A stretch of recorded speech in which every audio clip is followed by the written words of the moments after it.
AP రాజకీయాల్లో ముఖ్యంగా వైఎస్ఆర్ కాంగ్రెస్ పార్టీకి సంబంధించినంత వరకు ఒక కీలకమైనటువంటి అప్డేట్ ఒకటి వస్తుంది. అది మాజీ మంత్రి విడుదల రజని. విడుదల రజని వాస్తవానికి ఇంతకు ముందు అంటే 2024లో పార్టీ ఓటమి తర్వాత చాలా కాలంగా ఆమె సైలెంట్గా ఉన్నారు. ఇటీవల కాలంలో ఆమె తిరిగి యాక్టివ్ అవుతున్నారు. చాలా వేగంగా పావులు కదుపుతున్నారు. చాలా వేగంగా యాక్టివిటీస్లో ఆమె పాల్గొంటున్నటువంటి పరిస్థితి.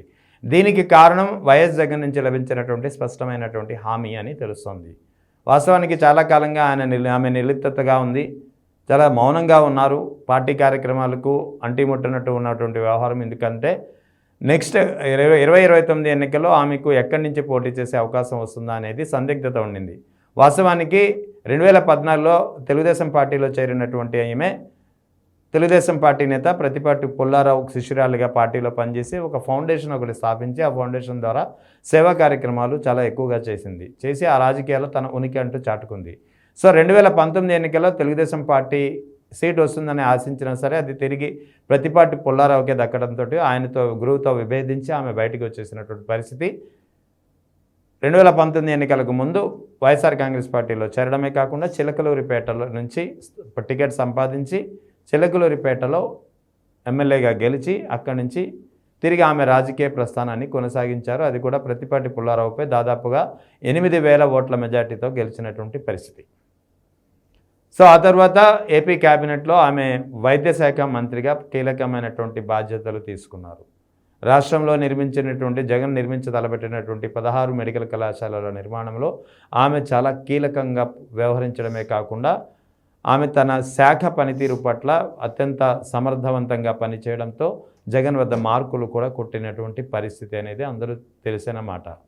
సో ఆ తర్వాత 2024 ఎన్నికల సమయంలో వైఎస్ జగన్ కొన్ని సర్వేల ఆధారంగా కావచ్చు, తనకున్నటువంటి కొన్ని రిపోర్ట్స్ ఆధారంగా కావచ్చు, దాదాపు చాలామందికి నియోజకవర్గాలని మార్చేసినట్టు పరిస్థితి. ఈ క్రమంలో చిలకలూరిపేట నుంచి విడుదల రజని అయిష్టంగానే గుంటూరు వెస్ట్ నుంచి పోటీ చేయాల్సినటువంటి పరిస్థితి. సో 2024లో ఫలితం ఏమైందో అందరికీ తెలుసు. చాలామంది నేతలు ఓడిపోయారు. అందులో విడుదల రజని కూడా ఒకరు.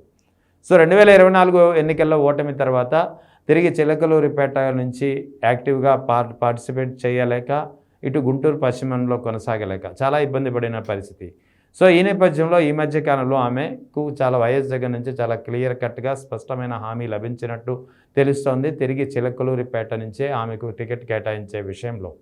అందుకే ఈ మధ్యకాలంలో ఆమె చాలా యాక్టివ్ రోల్ పోషిస్తున్నారు. ముఖ్యంగా ఇటీవల జరిగినటువంటి వివిధ సమస్యలను అడ్రస్ చేయడంలో కానీ, సమస్యల పట్ల అవగాహన కల్పించే విధంగా ప్రజల్లోకి వెళ్ళడంలో కానీ ఆమె చురుకైన పాత్ర పోషించారు. ముఖ్యంగా డిఎస్సి బాధితుల అంశం కావచ్చు, మామిడి రైతుల అంశం కావచ్చు, పత్తి రైతుల ఇష్యూ కావచ్చు, మిర్చి రైతుల ఇష్యూ కావచ్చు, పొగాకు రైతుల ఇష్యూ కావచ్చు, ఈ అన్ని ఇష్యూస్ మీద ఎప్పటికప్పుడు అడ్రస్ చేస్తూ ఆమె చాలా యాక్టివ్ రోల్ పోషించడమే కాకుండా చిలుకలూరిపేటలో తనకంటూ తిరిగి తన పట్టు సంపాదించుకునే క్రమంలో ఆమె ఉన్నారు. మొత్తానికి 2029 ఎన్నికల్లో వైఎస్ఆర్ కాంగ్రెస్ పార్టీ నుంచి తిరిగి ఆమె చిలుకలూరిపేట నుంచే పోటీ చేయడానికి ఆమె సంసిద్ధంగా ఉన్నారు. అందుకు తగ్గ గ్రీన్ సిగ్నల్ కూడా వైఎస్ జగన్ నుంచి స్పష్టంగా లభించినట్టు తెలుస్తుంది. అందుకే ఆమె ఈ మధ్యకాలంలో చాలా యాక్టివ్గా ఉంటున్నారు. మొత్తానికి విడుదల రజని వంటి నాయకులు పార్టీలో ఉండడం పార్టీకి బలోపేతం అవడమే కాకుండా ఆమెకు కూడా నాయకత్వ పటిమ పెంపొందించుకోవడానికి ఆమెలో నాయకత్వ లక్షణాలు సమర్థవంతంగా ఉండడానికి ఉపయోగపడుతుంది అనడంలో ఎలాంటి సందేహం లేదు. సో ఈ నేపథ్యంలోనే వైఎస్ఆర్ కాంగ్రెస్ పార్టీలో చాలా కీలకమైనటువంటి పరిణామాలు. ఇది కేవలం విడుదల రజని ఒక్క నేతకి సంబంధించినటువంటి ఇష్యూ మాత్రమే కాదు. చాలామంది నేతలు ఎవరైతే 2024లో అయిష్టంగానే నియోజకవర్గం మారి వేరే నియోజకవర్గాల నుంచి పోటీ చేయాల్సి వచ్చిందో ఆ నేతలందరికీ ఒకవేళ పనితీరు సరిగ్గా ఉంటే తిరిగి వారి సొంత నియోజకవర్గాలు అంటే 2019లో ఏ నియోజకవర్గాల నుంచి అయితే వారు పోటీ చేశారో ఆ నియోజకవర్గాలని తిరిగి వారికి కేటాయించడానికి వైఎస్ జగన్ గ్రీన్ సిగ్నల్ ఇచ్చినట్టు తెలుస్తుంది. కండిషన్ ఒకటే ఉంది. ఆ నేతలు ఎవరైతే తిరిగి తమ సొంత నియోజకవర్గం కోరుకుంటున్నారో ఆ నియోజకవర్గంలో గట్టిగా యాక్టివ్గా పనిచేయాల్సి ఉంటుంది.